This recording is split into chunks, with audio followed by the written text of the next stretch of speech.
శ్రీకృష్ణ భగవానుడు దేవాది దేవుడి గ్రంథం మొదటి అధ్యాయం. యదువంశాధిపతి అయిన సూరసేనుడు మధుర దేశాన్ని పాలించేవాడు. దానిలోనే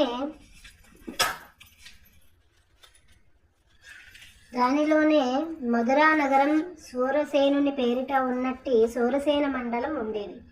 సూరసేనుని పరిపాలన వల్లనే మధుర యదురాజులకు రాజధాని అయ్యింది. పుణ్యవంశీయులైన యాదవులు శ్రీకృష్ణ భగవానుడు ద్వారకలో వలనే మధురలో శాశ్వత నివాసం కలిగి ఉంటాడని ఎరిగినందువలన కూడా మధుర యాదవరాజులకు రాజధాని అయ్యింది.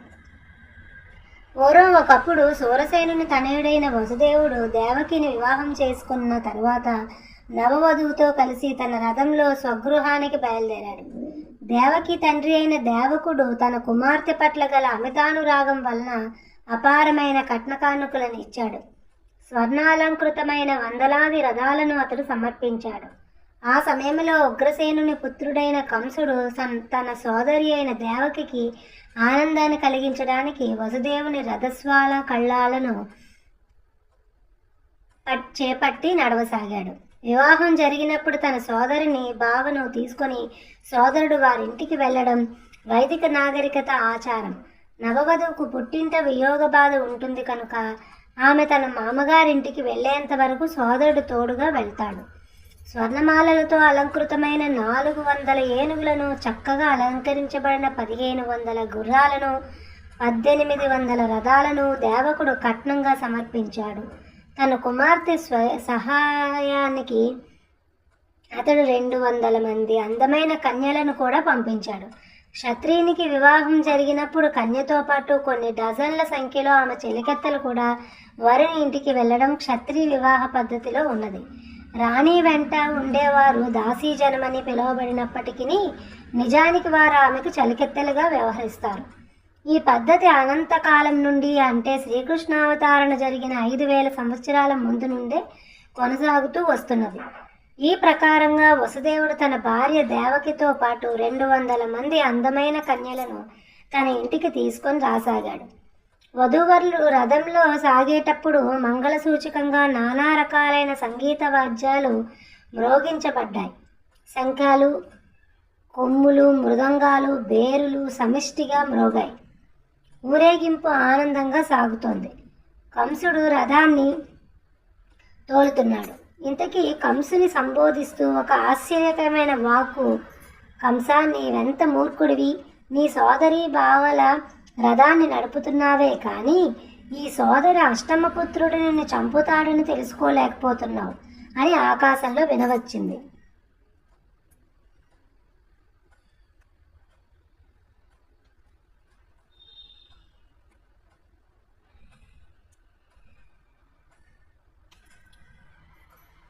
వినవచ్చింది. కంసుడు భోజవంశీయుడైన ఉగ్రసేనుని పుత్రుడు. భోజవంశీయులందరిలోనూ అతడు అతి దాన ప్రవృత్తి కలవాడని ప్రతీది. ఆకాశంలో భవిష్యవాణిని వినగానే అతడు దేవకీదేవి జుట్టును పట్టుకొని ఆమెను తన ఖడ్గంతో వధించబోయాడు. క్రూరుడు, సిగ్గుమాలినవాడు అయిన కంసుని ప్రవర్తనకు ఆశ్చర్యపోయిన వసుదేవుడు అతన్ని శాంతింపచేయడానికి వివేకంతోనూ రుజువులతోనూ పలకడం మొదలుపెట్టాడు. బావా కంస, నీవు సుప్రసిద్ధ భోజవంశరాజువు. నీవు గొప్ప యోధుడు, పరాక్రమవంతుడు అని జనులందరికీ తెలుసు.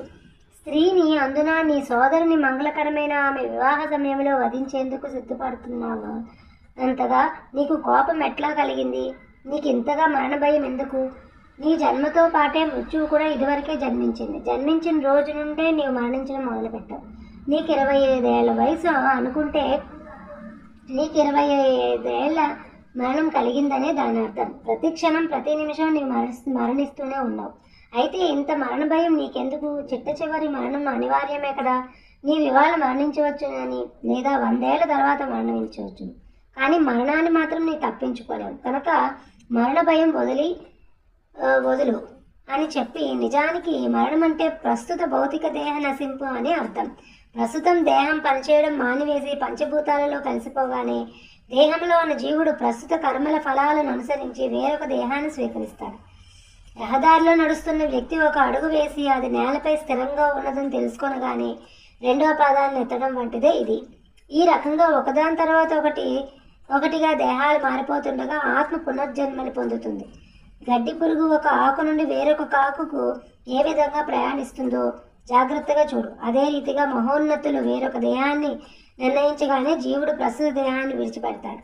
భౌతిక జగత్తులో బద్ధుడై ఉన్నంత వరకు అతడు ఒక దానిని తర్వాత ఒకటిగా భౌతిక దేహాలను తప్పక పొందవలసి వస్తుంది. ప్రస్తుత జన్మలోని కర్మలు ఫలాలను అనుసరించి ప్రకృతి నియమాల ద్వారా ఒకనొక ప్రత్యేకమైన దేహం అతనికి ఇవ్వబడుతుంది. ఈ దేహం స్వప్నంలో మనం ఎల్లప్పుడూ చూసే అనేక రూపాల్లో ఒకదాని వంటిది. స్వప్నంలో మనం మానసిక కల్పనను అనుసరించి ఎన్నో రూపాలను సృష్టించుకుంటాం. మనం బంగారాన్ని చూసాం, పర్వతాన్ని కూడా చూసాం. అయితే స్వప్నంలో రెండు భావాలను మిళితం చేసి బంగారు పర్వతాన్ని చూస్తాం. ఒక్కొక్కప్పుడు మనం స్వప్నంలో మనకు ఆకాశంలో ఎగిరే దేహం ఉన్నట్లుగా భావిస్తాం. ఆ సమయంలో ప్రస్తుత దేహాన్ని మనం పూర్తిగా మర్చిపోతాం. అదే రీతిగా ఈ దేహాలు నిరంతరంగా మారుతూ ఉంటాయి. ఒక దేహంలో ఉన్నప్పుడు నీవు పూర్వజన్మ దేహాన్ని మర్చిపోతాం. స్వప్నంలో మనకు నానా రకాలైన దేహాలతో సంపర్కం ఏర్పరచుకుంటాం, కానీ మేల్కొనగానే వాటన్నింటినీ మనం మర్చిపోతాం. నిజానికి దేహాలన్నీ మన మానసిక కల్పనలే, కానీ ప్రస్తుతం పూర్వదేహాలను మనం గుర్తు చేసుకోలేము. చంచలత్వం మనసు యొక్క స్వభావం. ఒకప్పుడు అది ఒక దానిని సంకల్పిస్తుంది, వెంటనే దాన్ని అది త్రోసిపుచ్చుతుంది. రూపర సంగంధ శబ్ద స్పర్శలచే పంచ తన్మాత్రల ఇంద్రియార్థముల సంపర్కంలో ఈ సంకల్ప వికల్పాలే మనస్సు కార్యక్రమం. తనదైన ఊహా పద్ధతిలో మనస్సు ఇంద్రియార్థాల సంపర్కంలోకి వస్తుంది. అప్పుడు జీవుడు ఒకనొక రకమైన దేహాన్ని కోరుకునే దాన్ని పొందుతాడు. కాబట్టి ఈ దేహం ప్రకృతి నియమములచే వసకపడే కానుక వంటిది. జీవుడు ఆ దేహాన్ని స్వీకరించి తిరిగి భౌతిక జగత్తులోకి వచ్చి ఆ దేహ నిర్మాణాన్ని అనుసరించి సుఖదుఖాలను భోగిస్తాడు. ఒకనొక ప్రత్యేకమైన దేహం లేనిదే పూర్వజన్మ నుండి కలిగిన మనోభిష్టాలను బట్టి సుఖదుఖాలను మనం అనుభవించలేము. మరణ సమయంలో మన మానసిక స్థితిని బట్టి నిజానికి అటువంటి ప్రత్యేకమైన దేహం మనకి ఇవ్వబడుతుంది. సూర్యుడు, చంద్రుడు, నక్షత్రాల వంటి కాంతిమయ గ్రహాలు, నీళ్లు, నూనె, నెయ్యి వంటి వివిధ ద్రవ్యరాశులలో ప్రతిబింబించినప్పుడు ఆయా ద్రవ పదార్థాలు చలనం వలన కదులుతున్నట్లు కనపడతాయి. చంద్రబింబం నీటిలో ఉంది, నీళ్లు కదలడం వలన చంద్రుడు కూడా కదిలినట్లు కనపడుతుంది, కానీ నిజానికి చంద్రుడు కదలడు.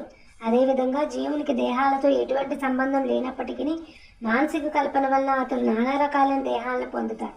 కానీ భ్రాంతి వలన జీవుడు మాయమై మోహితుడై తాను ఒక రకమైన దేహాన్ని అనుసరిస్తాడు. బుద్ధ జీవం అంటే ఇదే. జీవుడు మానవ దేహంలో ఉంటే తాను మానవ జాతికి చెందినవాడని భావిస్తాడు, లేదా ఒకనొక దేశానికి ప్రాంతానికి చెందినవాడని అనుకుంటాడు. అతడు ఆ రీతిగా తదాత్మ్యం చెంది తనకు అక్కరలేని వేరొక దేహాన్ని అనవసరంగా తయారు చేసుకుంటాడు. అటువంటి కోరికలు, మానసిక కల్పనలే నానా రకాలైన దేహాలకు కారణమవుతాయి. ప్రకృతి ఆచ్ఛాదన ప్రభావం ఎంత ప్రబలమైందంటే జీవుడు తాను ఏ దేహం పొందినా దానిలో సంతుష్టుడే అయి ఉంటాడు. నాదానందంతో ఆ దేహంతో అతడు తదాత్మ్యం చెంది ఉంటాడు. కాబట్టి నీ దేహం అను ఆజ్ఞలకు అధీనుడు కావద్దని నిన్ను అర్థిస్తున్నాను. నవవధువైన సోదరి పట్ల అసూయ వైరము చూపవద్దని ఆ విధంగా వసుదేవుడు కంసుని అర్థించాడు. ఈ జగత్తులో ఉన్నప్పుడు మరణానంతరము యముని వద్దకు వెళ్ళినప్పుడు అసూయ భయ కారణమే కలుగును. కాబట్టి ఎవ్వరూ అసూయను కలిగి ఉండకూడదు. దేవకి చిన్న చెల్లెలు అంటూ ఆమె పక్షాన వసుదేవుడు కంసునికి వినతి చేశాడు. ఇది మంగళమైన గడియ అని, వివాహ సమయం అని కూడా అతడు తెలియచేశాడు. చిన్న చెల్లెలను లేదా తమ్ముని సొంత సంతానముగా రక్షించవలసి ఉంటుంది. మొత్తము మీద పరిస్థితి ఎంత సున్నితంగా ఉన్నదంటే నీవు ఈమెను వధిస్తే అది నీ కీర్తికి భంగకరమే అవుతుంది అని వసుదేవుడు వాదించాడు. ఈ ప్రకారంగా వసుదేవుడు మంచి ఉపదేశం ద్వారా, తాత్విక వివేచన ద్వారా కంసుని శాంతింపచేయడానికి యత్నించినప్పటికీ దానవ సాంగత్య కారణంగా ఆ అసురుడు వినలేదు. ఉన్నత రాజవంశంలో జన్మించినప్పటికీ దానవ సాంగత్యం వలన కంసుడు అసురుడుగా అయ్యాడు. అసురుడు మంచి మాటలు లక్ష్యపెట్టడు. అతడు కృతనిశ్చయుడైనట్టి చోరుడు వంటి వాడే. ఎంత నీతి ఉపదేశం చేసినను అది ఏమాత్రమూ పనిచేయదు. అదేవిధంగా దాన స్వభావులు లేదా నాస్తికులు ఎంతటి ప్రామాణికమైన ఉపదేశాన్నైనా ఎంత మాత్రము ఒంటి పట్టించుకోలేరు. దేవతలకు దానవులకు భేదమిదే. మంచి ఉపదేశాన్ని స్వీకరించి ఆ రీతిగా జీవితాలను కొనసాగించేవారు దేవతలుగా పిలువబడతారు. కాగా అటువంటి మంచి ఉద్దేశాలను స్వీకరించలేని వారే దానవులుగా పిలువబడతారు. హరే శ్రీకృష్ణ. శ్రీకృష్ణ శ్రీకృష్ణ భగవాన్ దేవాదేవుడు గ్రంథ పారాయణ నేటి అధ్యాయం సంపూర్ణం.